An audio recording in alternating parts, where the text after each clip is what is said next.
আজকে আপনাদের সাথে শেয়ার করব খেজুর গুড় দিয়ে স্পেশাল একটি নারকেলের নাড়ু তৈরির রেসিপি।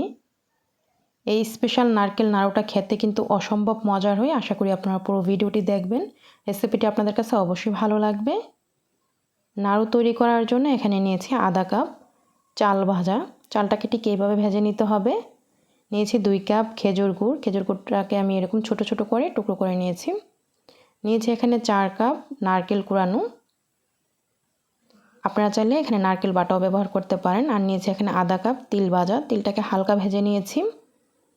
চালের গুঁড়োটাকে আমি ব্লেন্ডারে গুঁড়ো করে নিয়েছি। চালটাকে এভাবে আধা ভাঙা করে গুঁড়ো করে নিলে হবে। তারপর আমি এখানে চুলায় একটা প্যান বসিয়ে দিয়েছি। প্যান গরম হয়ে যাওয়ার পর 2 চা চামচ দিয়ে দিলাম ঘি। ঘিটা গরম হয়ে যাওয়ার পর 2টা তেজপাতা, 4টি এলাচ, ছোট 3 টুকরো দারচিনি দিয়ে দিলাম। এখন এই গরম মশলাগুলোকে একটু ভেজে নিচ্ছি। যখন গরম মশলাগুলো থেকে খুব সুন্দর একটা ঘ্রাণ বের হয়েছে, দিয়ে দিচ্ছি এখানে নারকেল কুড়ানো।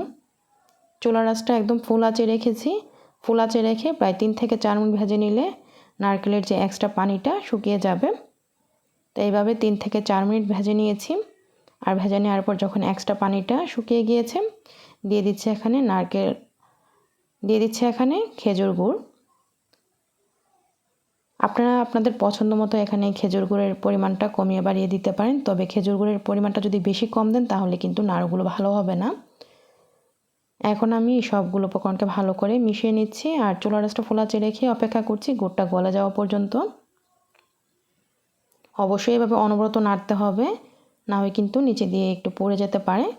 তো প্রায় 7 থেকে 8 মিনিট রান্না করার পর ঠিক এই পর্যায়ে এসেছে। গুড়টা কিন্তু সুন্দরভাবে নারকেলের সাথে মিশে গিয়েছে। চুলার আঁচটা ফুল আঁচে রেখেই আমি নাড়ুটা তৈরি করছি। তো আরও কিছুক্ষণ পর এই পর্যায়ে যখন এসেছে, দিয়ে দিব আমরা যে চালটা গুঁড়ো করে রেখেছিলাম সেই গুঁড়ো করা চাল ভাজা। তারপর দিয়ে দিব এখানে ভাজা তিল। এখন এই সবগুলো উপকরণ একত্রে ভালো করে মিশিয়ে নিতে হবে। আর এখানে দিয়ে দিচ্ছি 3 টেবিল চামচের মতো কনডেন্স মিল্ক। এই কনডেন্স মিল্কটা অপশনাল, তবে দিলে কিন্তু স্বাদ বেড়ে যায় এই নারকেলের নাড়ু। হাতের কাছে না থাকলে না দিলেও পারেন, তবে কোনো সমস্যা নেই।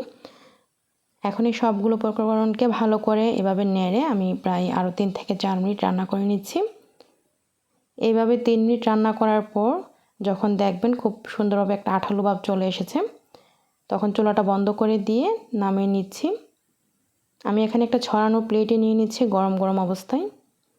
আর যখন কিছুটা ঠান্ডা হয়েছে, কিন্তু একদম বেশি না কিন্তু, তারপর হাতে আমি একটু ঘি মাখিয়ে নিচ্ছি আর নাড়ুগুলোকে তৈরি করে নিচ্ছি। যদি বেশি ঠান্ডা হয়ে যায় তাহলে কিন্তু নাড়ুগুলো ভালো হবে না।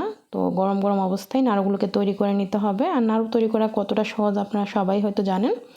তো এইভাবে আমি প্রত্যেকটা নাড়ু তৈরি করে নিচ্ছি। আমি কেন স্পেশাল এই নারকেলের নাড়ুটা বলেছি আপনারা নিশ্চয়ই দেখেই বুঝতে পারছেন। খুব সহজে অল্প সময়ে এই স্পেশাল নারকেল নাড়ুটা তৈরি করা যায়। খেতে কিন্তু অসম্ভব মজার হয়। অবশ্যই তৈরি করবেন। রেসিপিটি কেমন লেগেছে কমেন্টে জানাবেন। আমার আজকের এই রেসিপিটি যদি আপনাদের কাছে ভালো লাগে লাইক শেয়ার দিতে ভুলবেন না। রেসিপিটি দেখার জন্য আপনাদের সবাইকে অসংখ্য ধন্যবাদ। সবাই ভালো থাকবেন, আমার জন্য দোয়া করবেন।